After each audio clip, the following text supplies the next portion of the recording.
you. How do you do, ladies and gentlemen? This is Orson Welles. I'm speaking for the Mercury Theater, and what follows is supposed to advertise our first motion picture.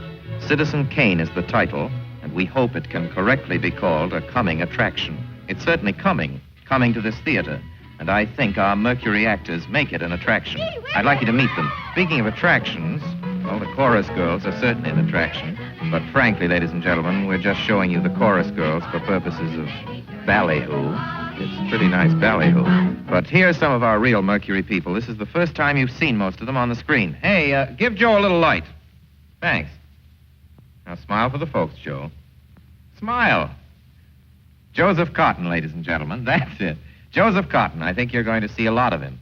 Here's Ruth Warwick, whom I know you love. Ruth. Look at the camera, Ruth. We caught Ruth with her hair up.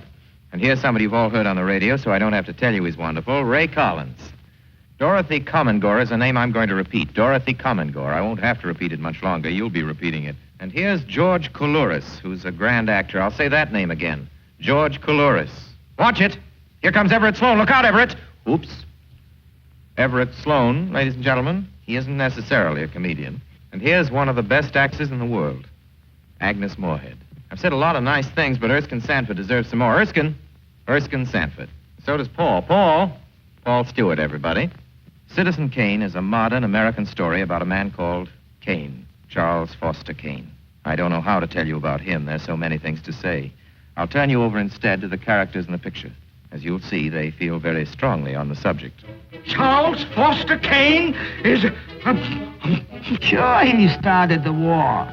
But do you think if it hadn't been for Mr. Kane, the United States would have the Panama Canal? Charles Foster Kane is nothing more or less than a communist. Kane, governor. Listen, when the voters of this state and Mrs. Kane learn what I found out about Mr. Kane and a certain little blondie named Susan Alexander, he couldn't be elected dog catcher. I'm going to skin Mr. Charles Foster Kane alive. I'm going to marry him next week at the White House. Emily, I hear you've been stepping out with Charlie Kane. Of course I love him. I gave him $60 million. Well, of course I love him. He's the richest man in America. But all the girls say about him at first. But you know, I can't help but admire him. He's crazy. He's wonderful.